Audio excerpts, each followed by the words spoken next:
Madam Clerk, if you would call the roll, please. Commissioner Lundy, Here. Commissioner Durrett, Here. Commissioner Oster, Commissioner Ward, Here. Commissioner Schoonmaker, Here. Commissioner Hill, Here. Commissioner Lee, Commissioner Beeler, Here. Commissioner Daly, Here. Commissioner Jay, Here. Commissioner Frazier. Present. 11 members present. Thank you. We also have sitting up here our junior commissioners who have been shadowing us for the last month or so and participating in some additional activities. And I would also like to have it on the record, those that are in attendance also. Madam Clerk? Junior Commissioner Hall, Junior Commissioner Mendoza-Ukata, Here. Junior Commissioner Hancock, Junior Commissioner Bolt, Here. Junior Commissioner Hyra, Here. Junior Commissioner Martinez, Here. Junior Commissioner Hendrickson, Junior Commissioner Baker, Here. Junior Commissioner Venable, Here. Junior Commissioner Cho, Here. Junior Commissioner Cox. Here. Thank you and welcome. I hope that this is a good evening for you all. Also up here at the podiums to my far right is Law Director Mike Moyers. To my left are clerks Haley Ellis and, you're not here.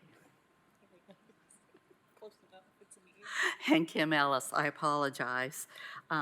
Elected officials, I do see our mayor is here. Always glad to have you. Are there any others out there that I've overlooked? Seeing none, thank you. We'll move on to our Pledge of Allegiance by Commissioner Lee. Please stand and salute our flag. I pledge allegiance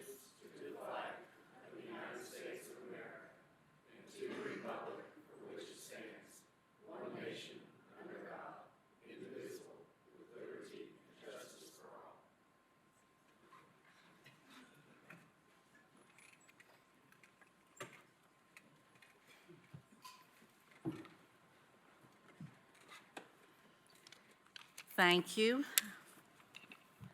Moving down to amendments to our agenda. Commissioners, already noted but added to your agenda are items 19, 28, 39, and 42. Deferred are items 31 and 40.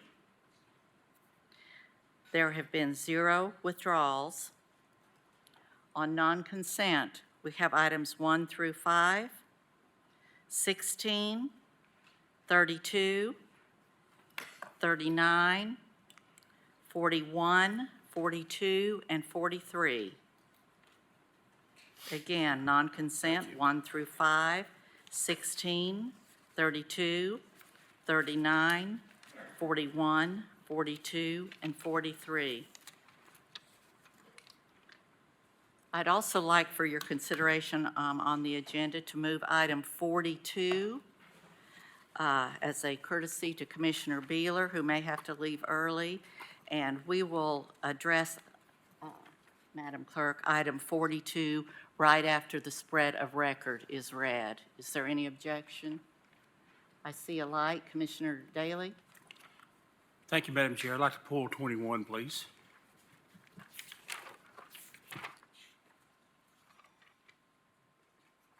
Item 21, is it, it is withdrawn or is it deferred? No, I want to pull it off consent item. Off of consent, Add it to non-consent. correct.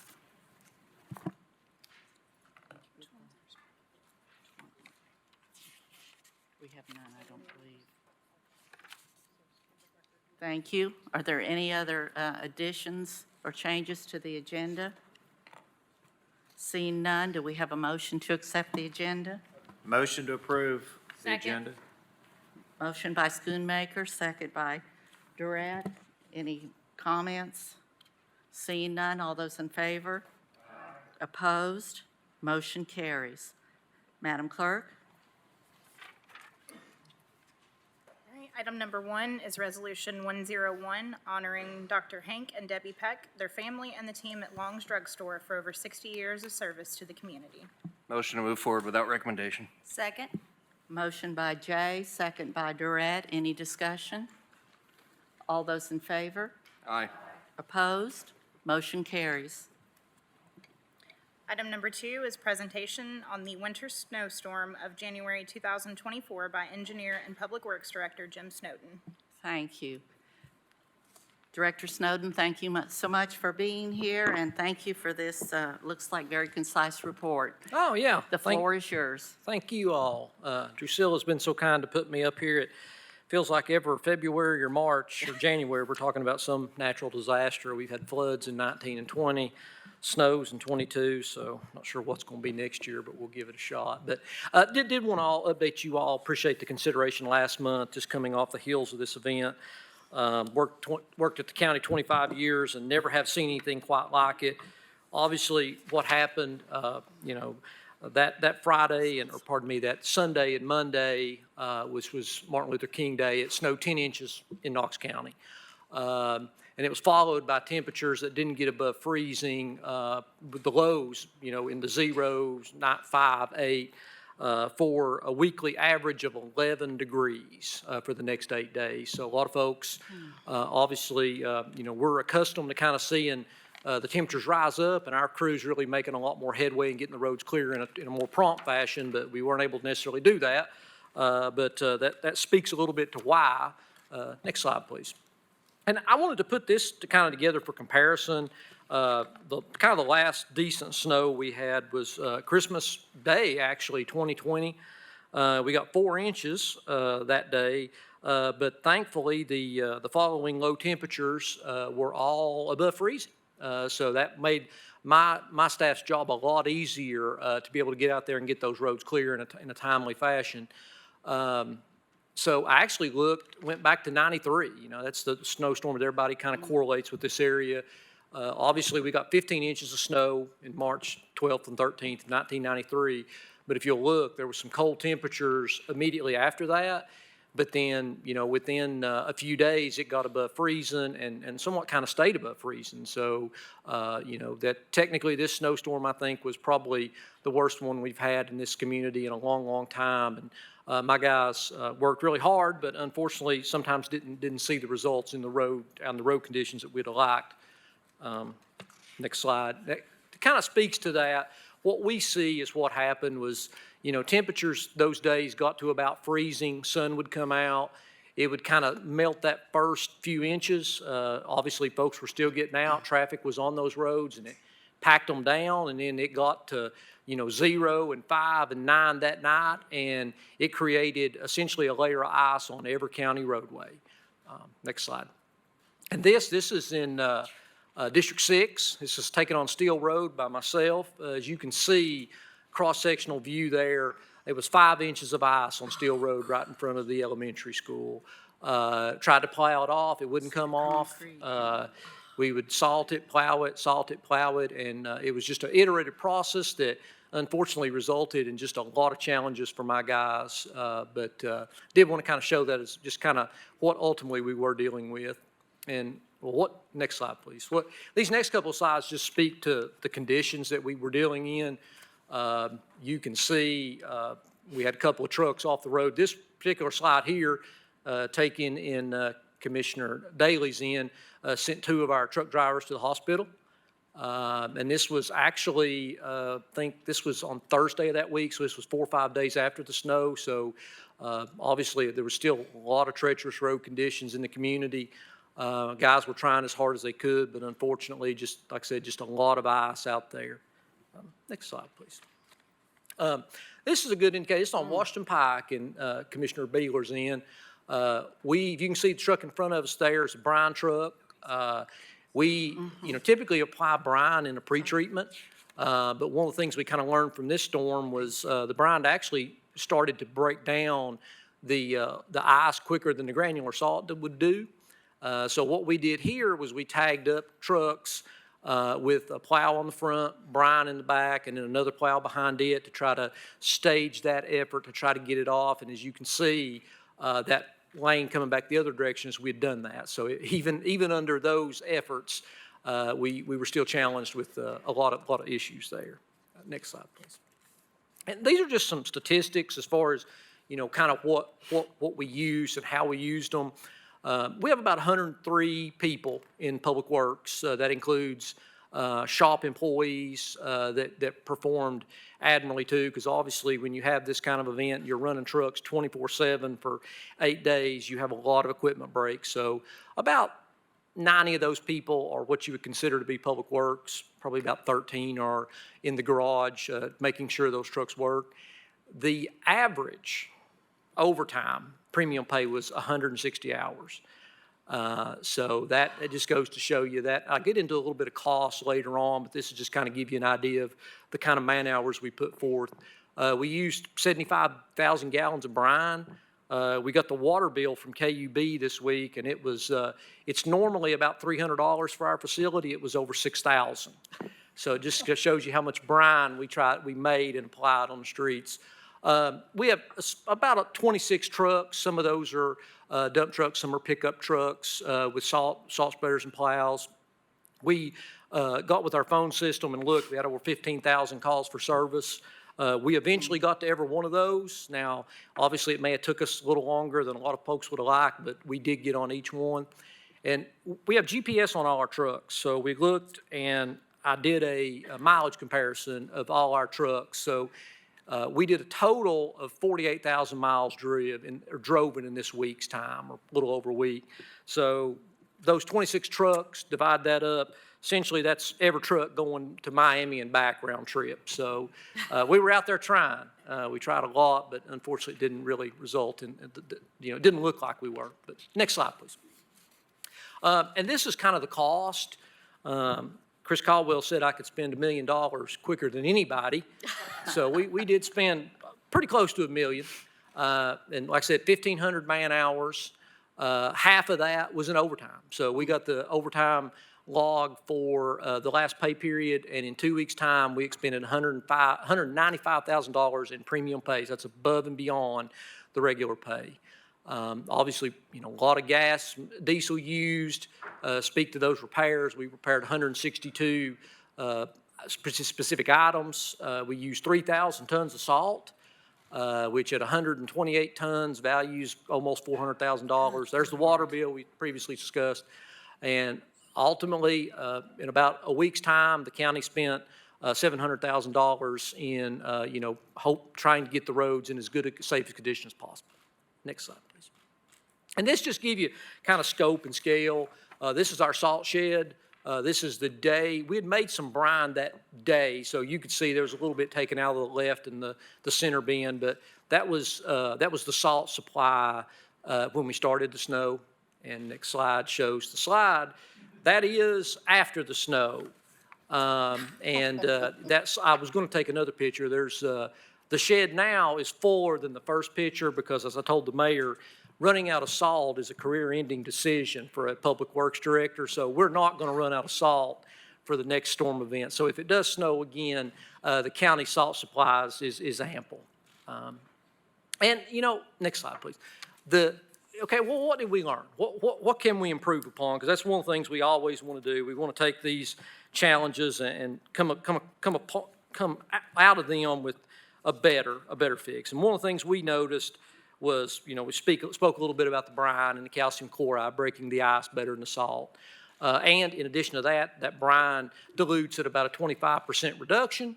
So we use essentially 75% less cost with more effectiveness. So that's one of the things we'll probably use next time. We have revised our snow routes. One of the things we looked at is hadn't had a snow like this in a long time, so a lot of our routes maybe needed to be revised based on current traffic conditions.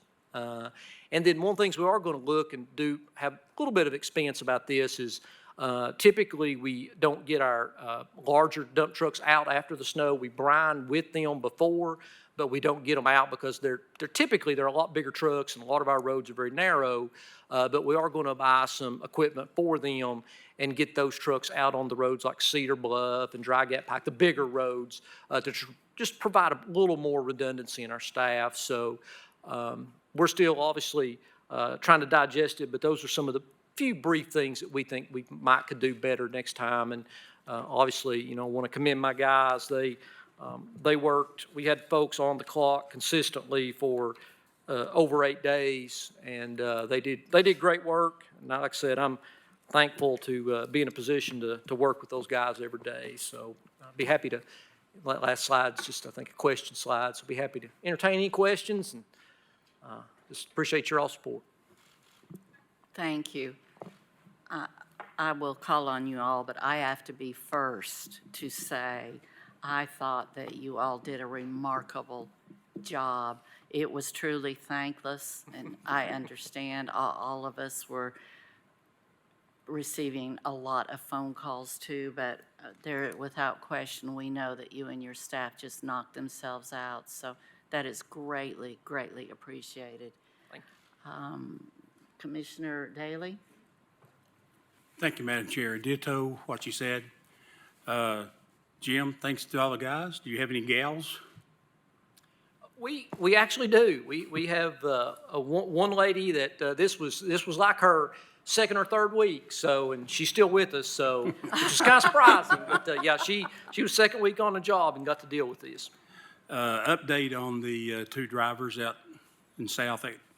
They okay? They're good. They're good. One of them had a little banged up shoulder, but he's out of the brace now, and everybody's in good shape. So we were very fortunate there. And actually, all the trucks you saw that were damaged are none of those repairs were significant. So we were very, very lucky.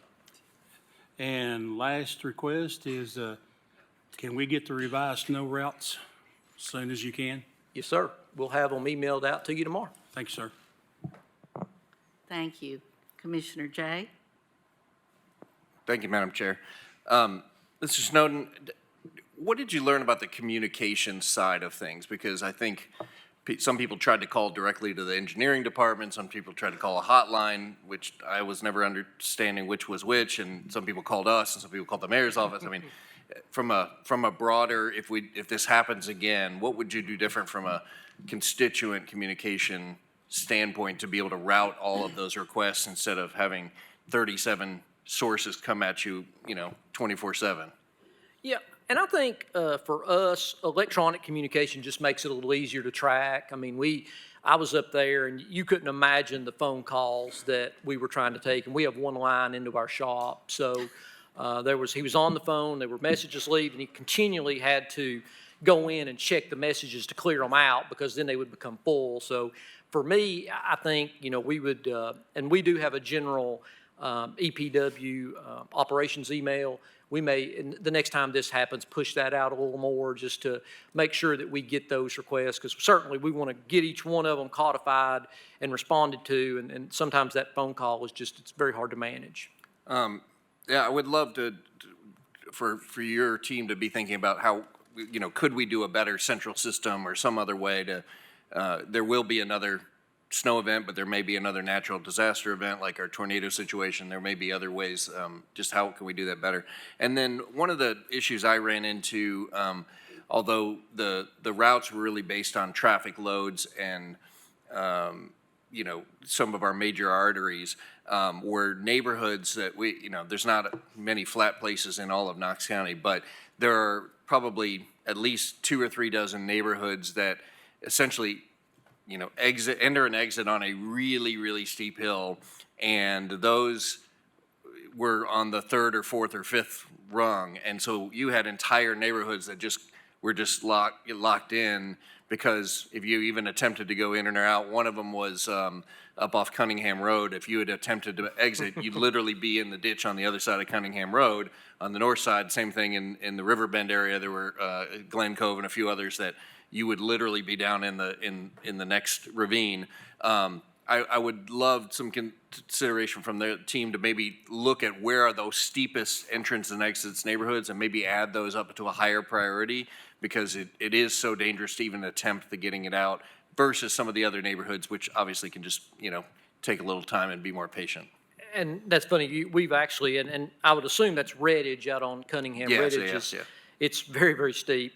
We've actually done some of that. Certainly we'll look into it, but if you'll notice, and we can highlight some of those areas have been moved up to priority 2 due to the fact that they are just so steep. So there's one off of High Vista out in the Hardin Valley community off of Gwynn Road. It's kind of a hazard to drive in the dry, let alone in a wet, snow. So yes, we have done some of those, and certainly if anybody in there, commissioner has certain ones in their district they'd like us to add, we can certainly do that. Thank you for the hard work. Appreciate you, sir. Thank you. Commissioner Schoonmaker? Thank you, Madam Chair. Again, we do appreciate that everything your team did for us during that event. It was pretty incredible. In conversations with constituents that were concerned about, equipment and where it was, after I explained to them that you have a snow plan with dedicated equipment to different areas of town, and that it's like not all in South Knoxville or not all in East Knoxville or whatever. And then I think in conversations, they were also impressed that how hard our employees worked when I related that the truck that went into the ditch in my district at 9:30 at night on a Thursday. And when I told people that, they were like, "Oh, you mean they just didn't go home at dark?" I go, "No, they were out there trying to do what they could do to make it better for the community." And then some people said, "Well, why can't you just have all this equipment there?" And when you start to look at it, you can't have snow equipment and put it in a warehouse and keep it there for an event like this that may not come for another 10 or 12 years. You can't make the capital expenditure. And then finally, after you kind of talked them through it, it made sense to them. So, I think you guys did with what the personnel and the equipment you had and the supplies, I think you guys did just a fantastic and phenomenal job, and we do appreciate it. Thank you. Commissioner Oster? Thank you. I'm going to echo some of the other comments that were made. Sometimes people think out in West Knoxville we don't have bad roads, and they didn't come down Bob Gray or Sanders or some that we talked about, and I appreciate you moving some of them up, and I'll probably have some neighborhoods to add to it because they're like this. We do have a lot of new people in Knox County, and they've come from maybe other areas of the country that are used to this on a monthly basis. And so I made sure to let them know that this is unusual, and we're not going to park 26 more trucks on top of that for something that's going to happen in 20 years. I think, and you've probably heard from every commissioner up here, but I want to say it publicly, not that I've not said it to you, but you guys did a phenomenal job. And I don't think, as hard as our jobs can be sometimes, as many people as we heard from, there was not one of us that was thinking that we wanted to be Jim Snowden that week. And so just for your leadership is so appreciated, because it helps our jobs so much to be able to get information out to constituents. And for your guys to go out there and risk their lives, which I don't think sometimes people are thinking about, that it's as dangerous for them out in those big trucks brining the roads as it was for anybody else to try to get out. So I don't think there's probably enough thank yous and gratitude for you guys, but I sure hope you feel it from all of us sitting up here. Thank you very much. Seeing no lights. Oh, I'm sorry, Commissioner Frazier. Thank you, Madam Chair. And forgive me, Mayor Jacobs, for just a second, but I got to say, I think Director Snowden is the hardest working man in all of Knox County government. Honest to gosh, this guy right here, you led us with an immense amount of integrity through a very challenging situation. This is a weather incident that no one really predicted. And the way that you and your team and this county responded is something that I'm tremendously proud of. And I'm grateful that you are in the position you are in, and that you lead with such a respect for both your team, for everyone you work with, and our constituents, and the citizens of Knox County. You treat them like they're your family. And as a former HR person, I'm like, you can teach people skills, but you can't teach them with some of the characteristics that you have, and we are just so fortunate to have you. I'm going to follow that with a question. Do you think that because of, I agree with my colleagues when they say that, we got phone calls about materials and resources and equipment, and we do have adequate resources and equipment for the weather that we have here in this part of East Tennessee. In the event that it happens again, do you think that possibly we could look at maybe some sort of contractual agreement in the case that we do need more staff or more equipment? Is that something that you think we should consider, or because this happens so rarely? But, I know that other counties, they're not as fortunate as we are. They don't have 26 trucks and the staff and the resources, and they do have contractual relationships with folks who can come in and do that. So do you think that's something we should consider? It's something we talked about. One of the things actually we even talked about and engaged a little bit with TDOT is, TDOT obviously has a lot fewer roads, and the roads that they do have are a lot easier to plow than ours. So they got their roads clear prior to us.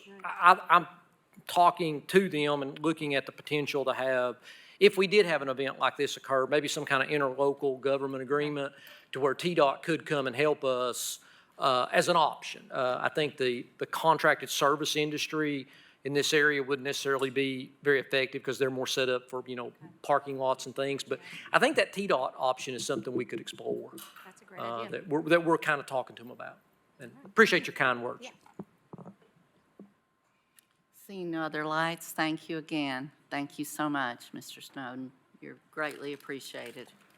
My guys did all the hard work, so thanks to them. Our next item is the approval of minutes from the previous meeting. Second. Motion by Daley, second by Jay. Any discussion? Madam Clerk has reminded me, technically, we don't have any because we did not have our workshop last month. So we did approve 12-11 and 12-18 at the January meeting. So having said that, just strike the call for the motion. Next item is consideration of the acceptance of new county roads. A, Edwards Place Boulevard. I think we missed public. Okay, just kidding. You know what? That's We did all public forum. right. Just announce it. Next item is public forum. No problem, Madam Clerk. You're doing a wonderful job. We have two speakers signed up to address specifically an agenda item.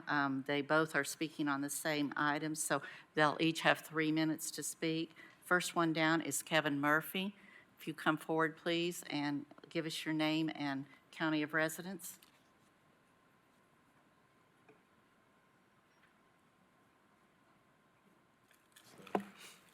Okay, that's a magic button to get this to work.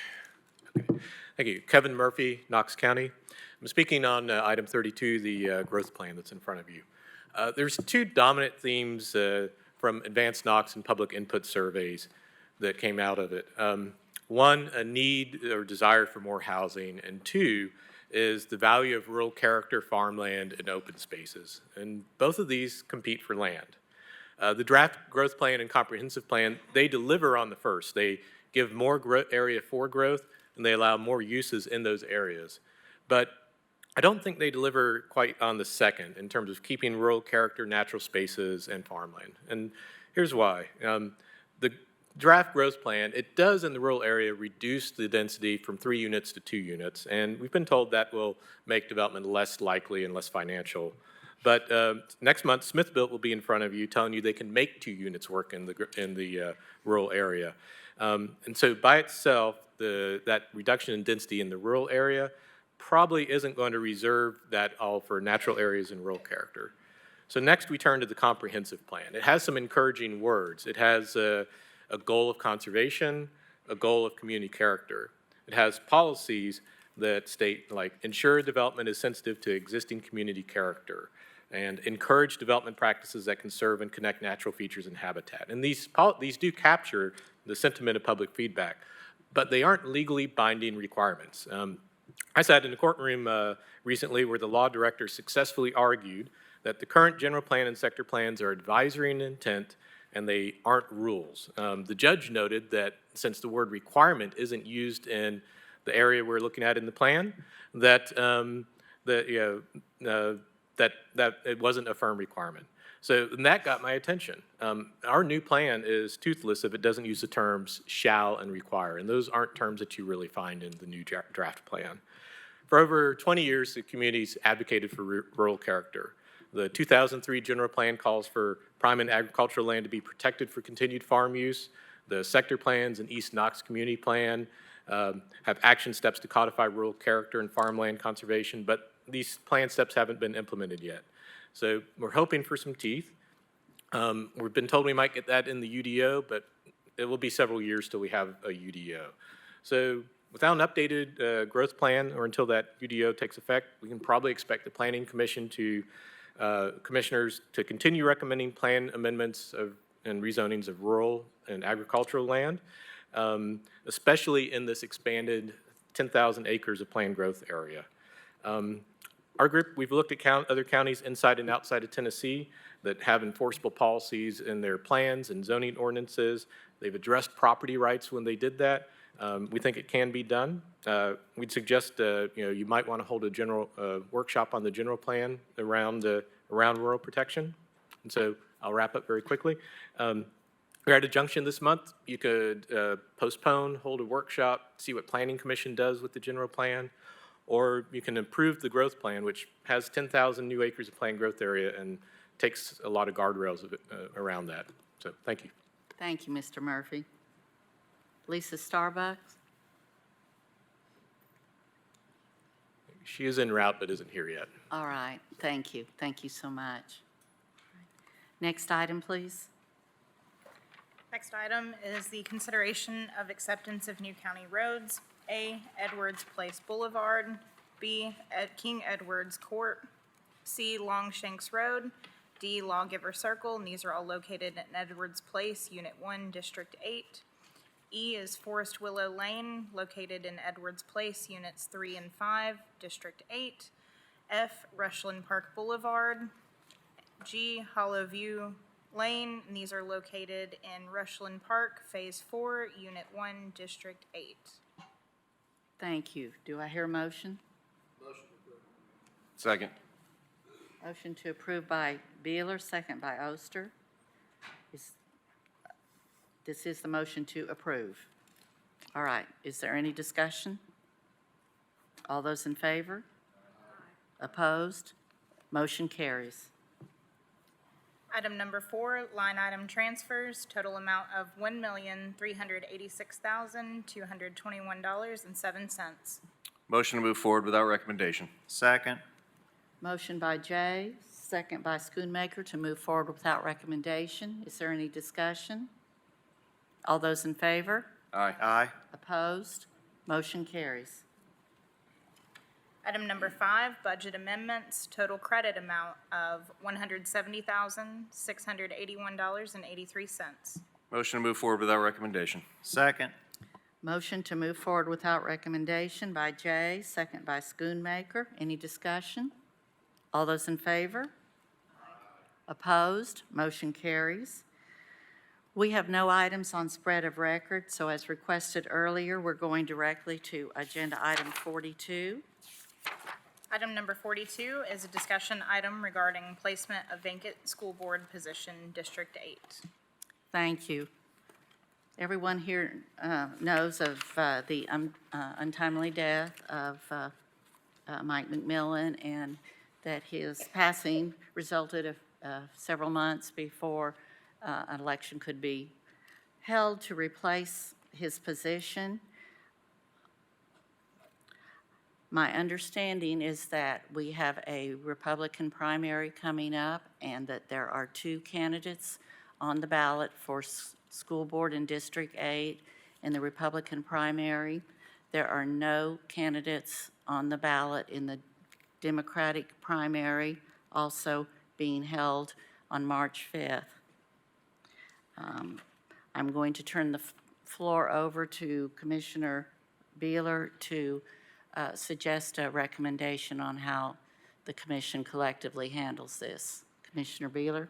Thank you, Madam Chair, and thank you for moving this item up.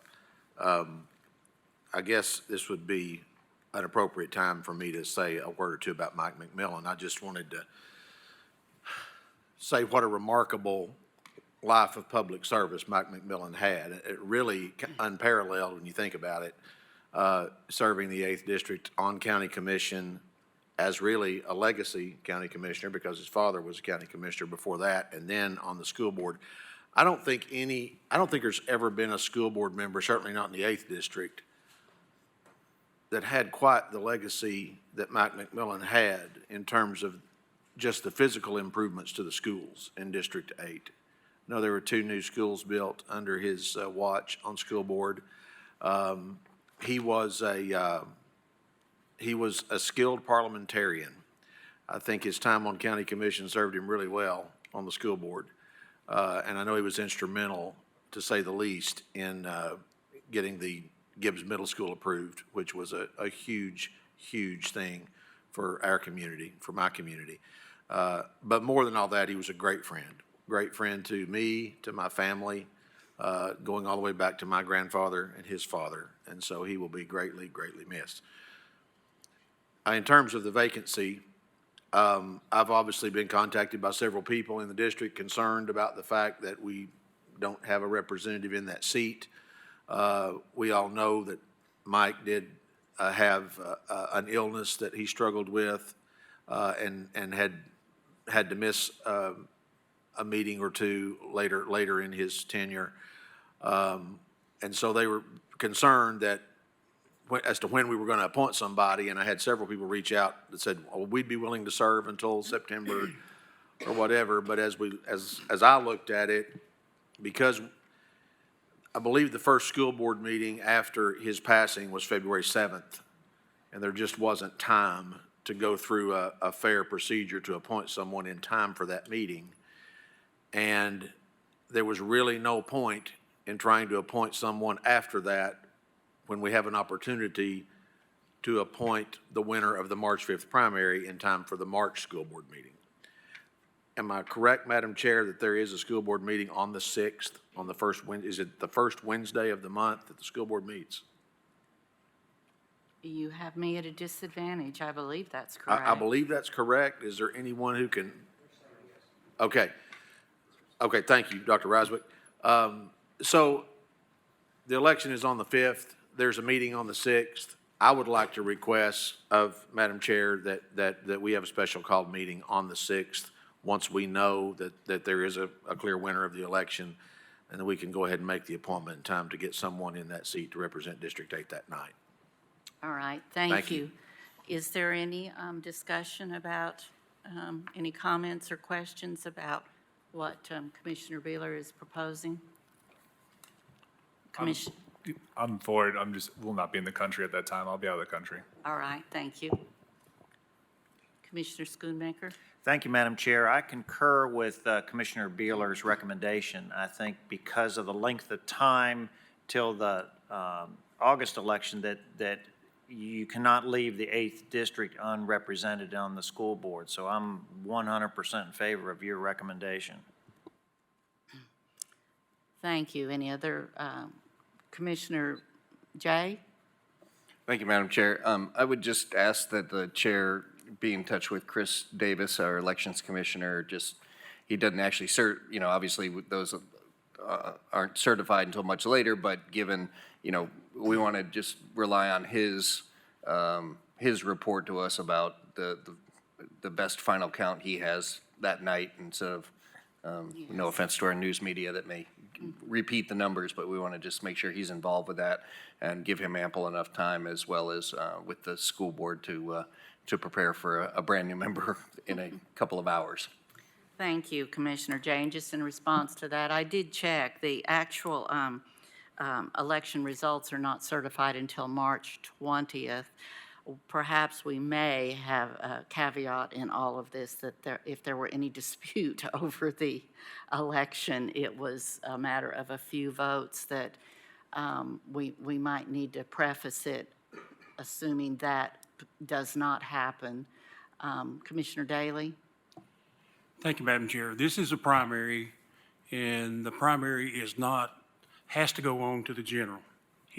That person will not be elected on March 5th. That's correct. They have to vote for themselves in August. If they don't vote for themselves, they're going to lose. So, as far as March 6th go, we can appoint whoever on March 6th, and we appoint the winner on March 5th. That's just an appointment, is all that is, until September the 1st. So there's no question about having to wait till March 20th or whatever, because they're not elected until August. Correct, Mr. Law Director? And you are correct about that. However, we would be remiss, I would be thinking to make an appointment that perhaps would be overturned as the results of a certification of an election 3 weeks later. But you are correct. It is merely an appointment, and the actual swearing in will not happen until September 1st. Are there any other comments? Yes, sir. Do we want to go ahead and set a time so that our team can notice it and we can go ahead and put it on our calendar? Do we want to do that here tonight, or do we already have an idea? Actually, I was going to leave that to our commission secretary, because first thing she will need to do is check on availability of the room. But tentatively, we hope to have the exact time and date and location out to you by tomorrow afternoon. So, yes, sir. Commissioner Ward? Sorry, thank you. I'll be here in the morning. I fly out at 11, so if you guys can make it for AM, like 8, 9 o'clock in the morning, All right. then I can make it that on the 6th, but I'll be gone from the 6th into the following week. All right, thank you. If you'll take note of that, thank you. Any other questions or comments? Law Director, is this anything that requires a vote to put this on the special called meeting? No, I think you have the authority to call special meetings. All right, thank you then. Anything else along these lines, Commissioner Beeler, before we move on? No, and thank you all very much for being willing to do that. Thank you. Certainly, certainly. All right, next item, please. Item number 16, Resolution 111, accepting the resignation of John Marshall on the Knox County Sheriff's Office Employees Merit System Board of Directors and appointing an individual yet to be determined to serve the unfulfilled term of Mr. Marshall on the board. Term expires September 30th, 2025. Thank you. The candidates were both notified that they could appear tonight and give a 5-minute presentation to us and then be open for an interview or any questions. We have two candidates, Anthony Parker and Michael Crichton. Mr. Parker has contacted the office and said that he had a medical emergency. He will not be able to be here tonight, but he will plan to attend next Monday. In the meantime, is Mr. Crichton in the audience? Please come forward, sir.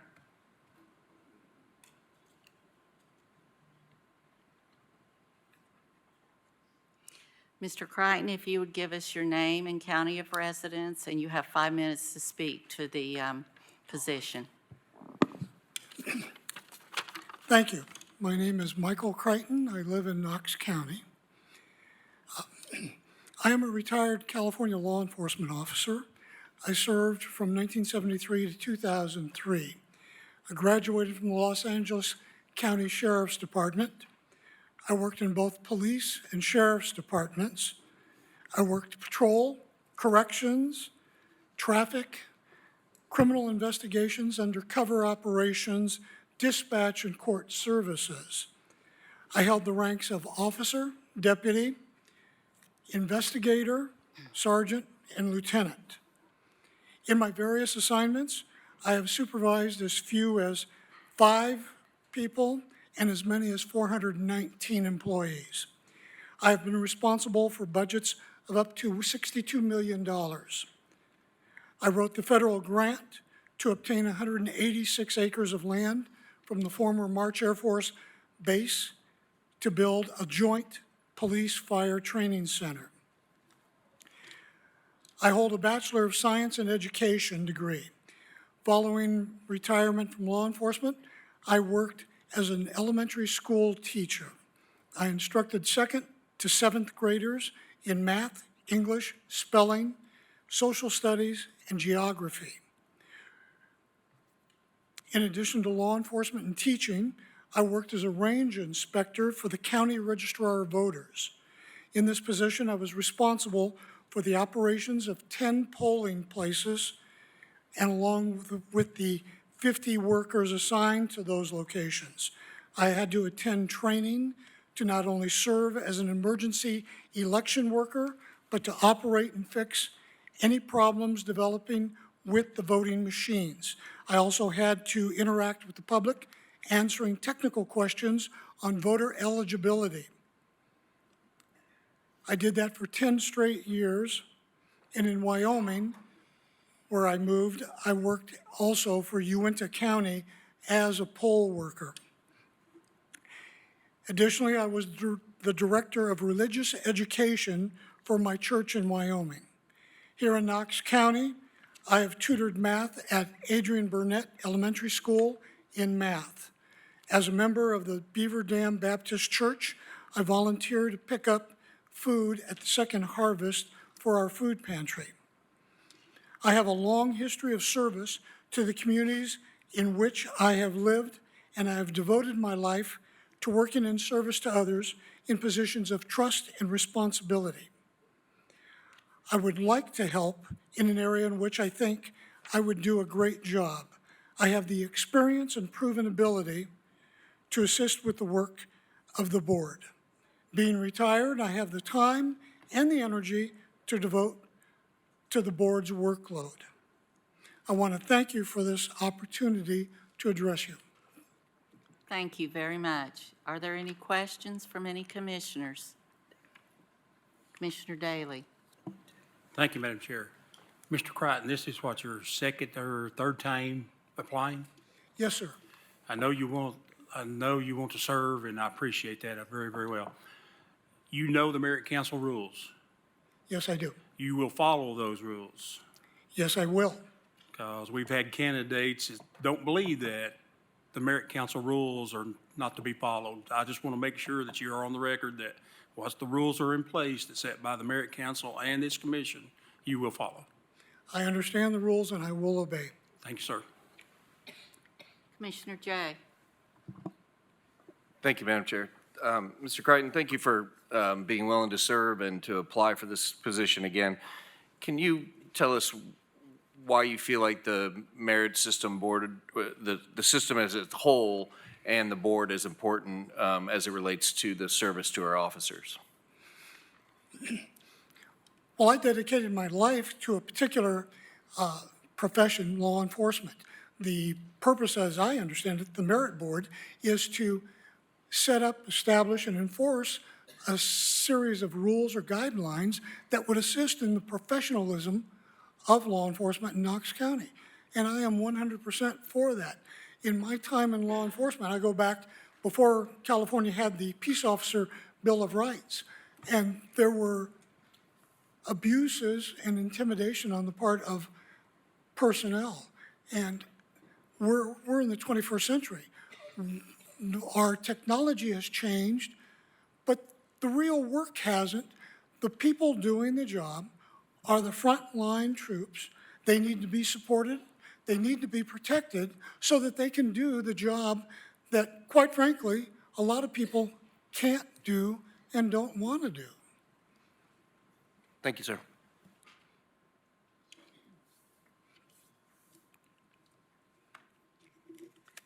Mr. Crichton, thank you for being here tonight. You certainly are invited to come back next week, where I believe I was going to allot you and the other candidate 3 minutes to speak, and then also at that point in time, we will take a vote. All right. Thank you very much again. Thank you, sir.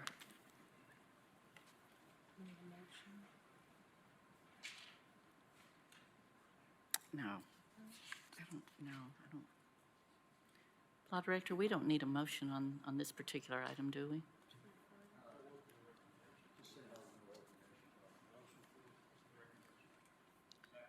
Motion to move forward with no recommendation by Daley, second by Schoonmaker.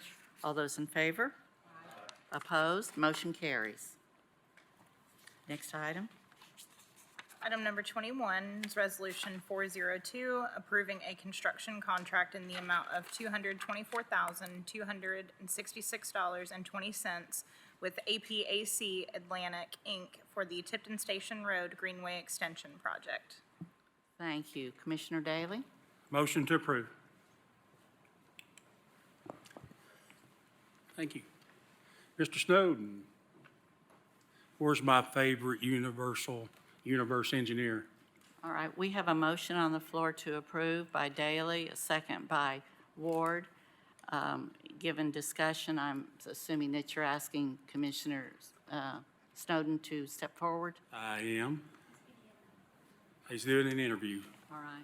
I will, my question would be to, and I'll ask him later, but for you all to know, this has been a greenway to nowhere, kinda, in the past. My junior commissioner, Venable, here knows about it. It goes in front of Bonnie Cade Elementary there. And I just want to give him kudos for helping and working on this and finally working on this. And former Commissioner Brown worked on it. And finally, here he comes. Finally, we have got the permission to do the little missing link down Tipton Station Road to connect the greenway in front of Bonnie Cade to the greenway all the way to South Dole. Jim, I'm just giving you kudos Oh, for thank you. this. One question is, when can I tell the Bonnie Cade parents the project will start when? Yeah. You know, It gets approved this evening. The good thing is we're coming into spring weather, which will allow for grading and construction. Southern Constructors, I think, is the contractor on this one, so they've expressed interest to go ahead, no, it's Harrison, I'm sorry, to get started on this. So I would anticipate a construction start in no later than late March. This does include the connection you were saying, and one of the things else that we looked at this project is the at-grade crossings at Woodhaven. We're going to put activated flashers there, so folks can walk up, hit a button, and it'll turn on and actually, hopefully provide a little more advance warning for traffic going. So this project does include some active flashers at those locations. when you say both locations, the one at Twin Creek and one at Woodhaven? Yes, let's see, the one at Twin Creek. The Twin Creek subdivision. Yeah, The crosswalk there. Crosswalk there, and then the crosswalk at where Woodhaven and, I can't think of the name of that other subdivision, the four-way intersection there, Yeah. closer to the high school. I got you. That's good news. Thank you. No, thank you, sir. Thank you. Any other questions? We have a motion on the floor by Daley, second by Ward, to move forward. I apologize, to approve. Seeing no lights, all those in favor? Opposed? Motion carries. Item number 32 is Resolution 901 to amend the growth plan, policy plan.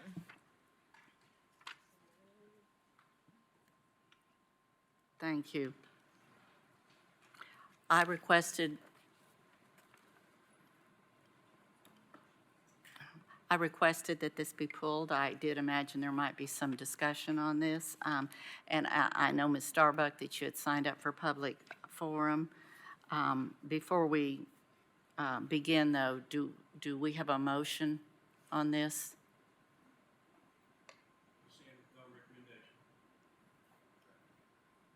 Motion by Daley, second by Ward, to move forward without recommendation. All right, we are in the discussion phase. Ms. Starbuck, if you'd like to come, and I will give you 3 minutes to speak to this item.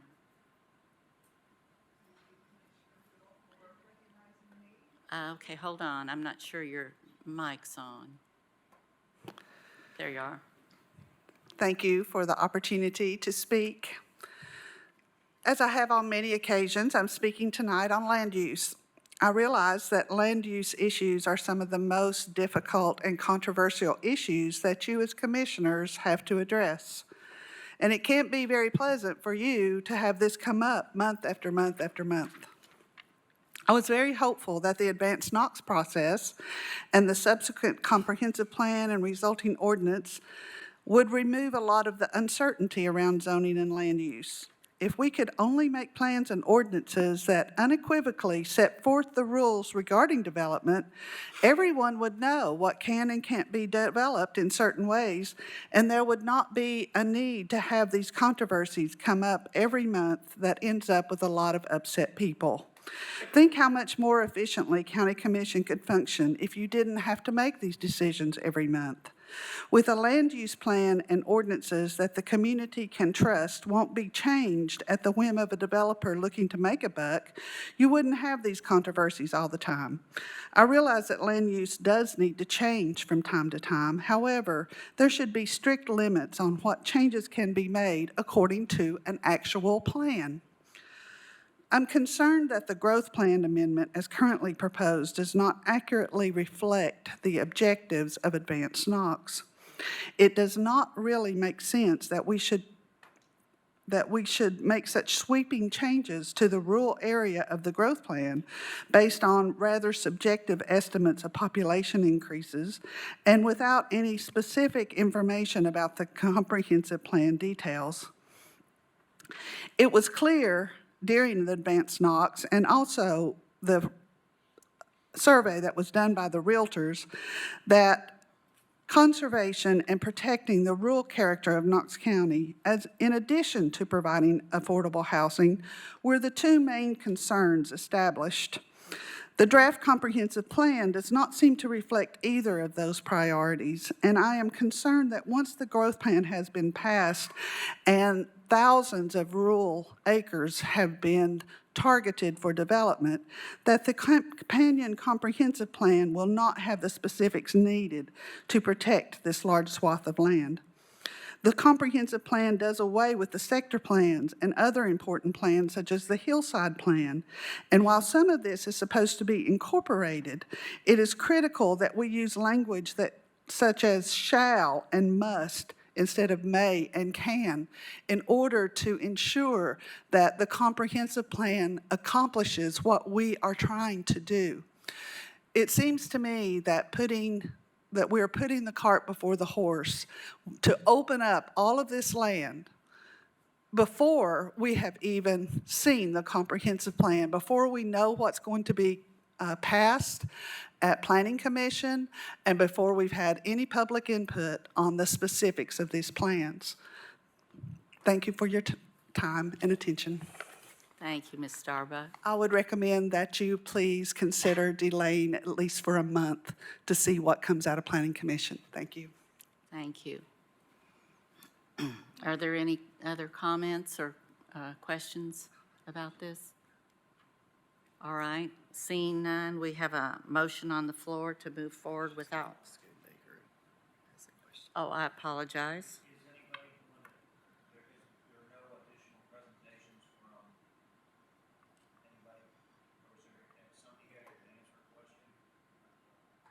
Did you have a So, question I that have a you'd like to? question specifically, yeah. Who could answer a question on Appendix D?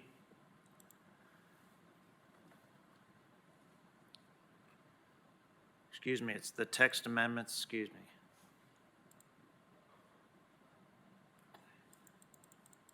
You are wanting a question answered on the.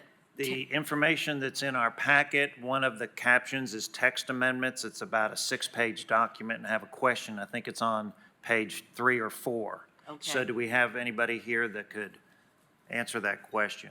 Thank you. We Yeah, have two that have come to the podium. If you would both identify yourselves, please. Yeah, Jim Snowden, Director of Engineering and Public Works. We got a couple other folks here, so yeah, whatever questions we have will get addressed. Kathy Olson, Engineering and Public Works. Okay, great. On the text amendments documents, there's 6 pages. They're not numbered. I'm guessing it's page number 3 at the top. It says Rezoning of slopes shall be based on the adopted policies of each legislative body. Are those the existing legislative, adopted policies that go back about, say, 10 years ago? That is correct, Commissioner Schoonmaker. Okay. And those can be amended or brought back up for discussion. We're talking about the hillside and slope policy, correct? Which that was about 10 years ago, 9 years ago? Yes, sir. And this body at that time chose to make it advisory.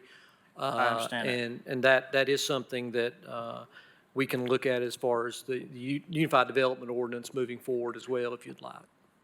But that policy could be brought back up for, instead of advisory, making it mandatory.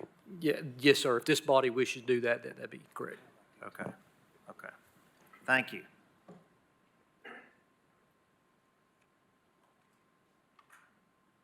Director Brooks, did you have anything you wanted to add? All right. Are there any other questions or comments at this time? Seeing no lights, we have a motion on the floor by Daly, a second by Ward to move forward without recommendation. All those in favor? Opposed? Motion carries. Thank you. Next item.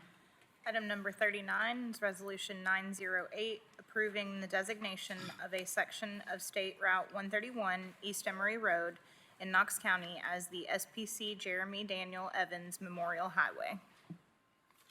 Thank you. I'm assuming, but I don't know for certain, that was this pulled by you, Commissioner? No, but it was pulled by Commissioner Beeler, and he asked in his absence if I would take this Thank you. You're item. recognized. Thank you, Madam Chair. Commissioner Beeler would like to, on behalf of Commissioner Beeler and the district, like to make a motion to move forward without recommendation and invite all who would wish to co-sponsor this to be made known. I would like to. Is there anyone that would not want to be included on this? All right. So we have a resolution on the floor to move forward without recommendation, sponsored by the entire commission. That motion is made by Commissioner Jay. Do I have a second? Second by Commissioner Ward. Any other discussion? Thank you very much. Seeing none, all those in favor? Aye. Opposed? Motion carries. Item number 41 is ordinance O-24-1-101, repealing Chapter 22, Article 5, Sections 22-126, 22-127, 22-128, 22-129, and 22-130 of the Knox County Code relative to the EMS Medical Services Cost Review Board. Ordinance number O-02-8-101, adopted September 23rd, 2002. This is on second reading. Thank you.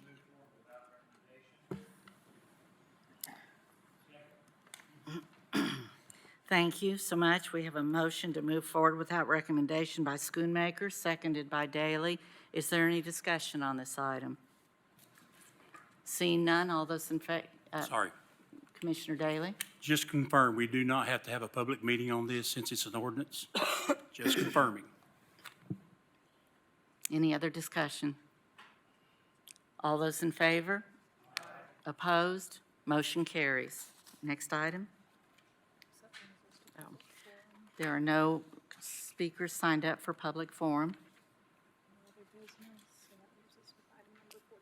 Correct. Item number 43 is discussion of February zoning items, number 44 to 59. Thank you. And looking at zoning, are there any comments on item number 44? That would be mine, and I will hold comments until next week. Item number 45. Commissioner Lee? I'll hold comments till next week. Item 46. Item 47. I'm 46, I have my light on. All right, Commissioner Schoonmaker? Okay, thank you.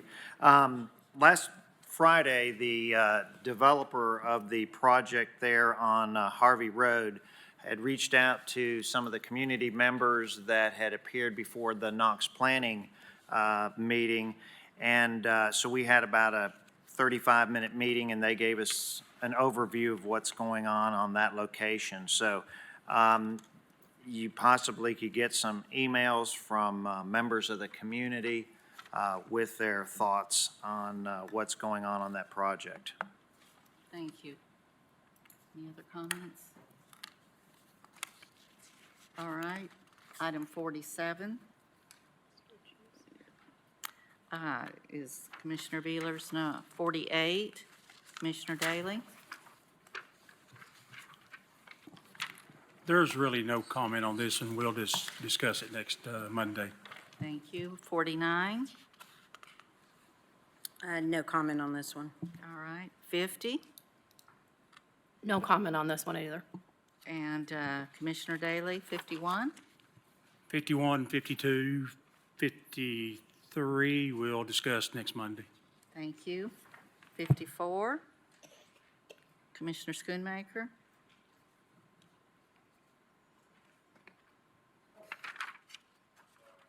Excuse me, I was looking at the 55. Yeah, what this is, if you're on Ebenezer Road on the east side, for as long as I've been in Knox County, Pips Iron Works has been at that location right near the railroad tracks.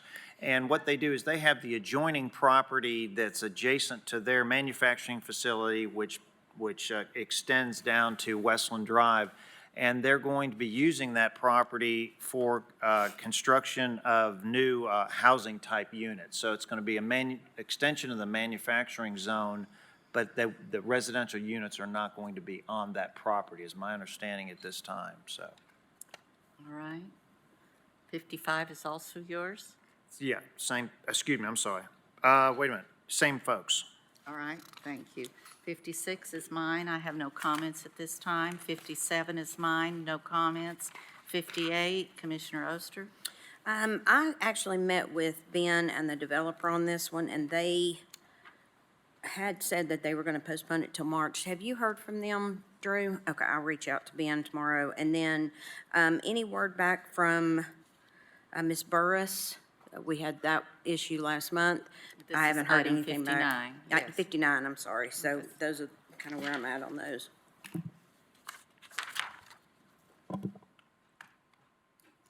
All right.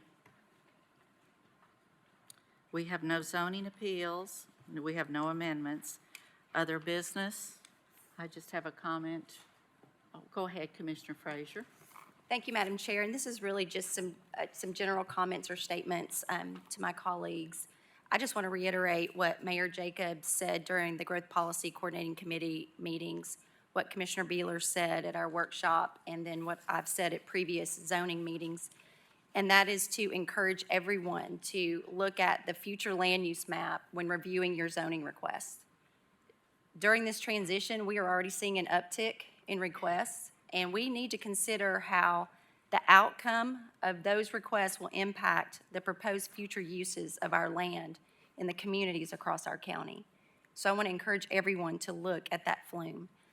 Additionally, I want to reflect back on our Finance Committee meeting a little bit and point out something that really does keep me up at night, and that is the condition of our roads for our longstanding residents. I want to encourage us to continue to make those a priority. As I said in the Finance Committee meeting, we have a countywide engineering budget of $25 million. In 2019, we identified over $80 million of road improvements needed in one community, and that's on a 5, 10, 20-year horizon. So improvements to existing corridors that are expected to support new development, it needs to be a priority of this commission, and it either needs to happen prior to or in coordination with projects through cost sharing. So I just ask you to really think about that when you're looking at the zoning requests in your districts, because the numbers are just not adding up. So thank you for that time. Thank you. Commissioner Daley? Thank you, Madam Chair. I see Assistant Attorney General Sam Lee up there, is that correct? Are you here for a particular matter? I just want to give you an opportunity if you want to say something. Well, thank you for everything you do, and send me what? Who are you going to send to the solid waste? Thank you. Thank you. Commissioner Jay. Thank you, Madam Chair.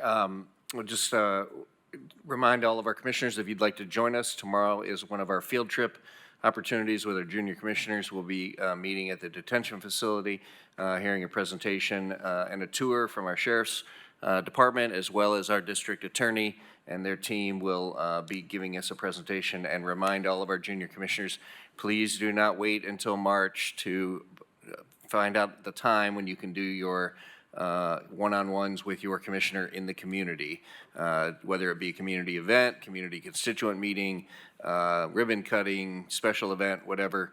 It's one of the requirements of the program. Please talk to your commissioner and get something on the schedule so you don't panic a week before, which is often what happens. So thank you very much. Thank you.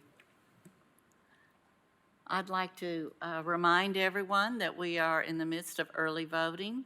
Please encourage your friends and neighbors, and maybe give it a shot on whatever social media you use to remember. It goes till February 27th, and then the primary vote date is March 5th. So, any other questions or comments? Seeing none, this meeting is adjourned.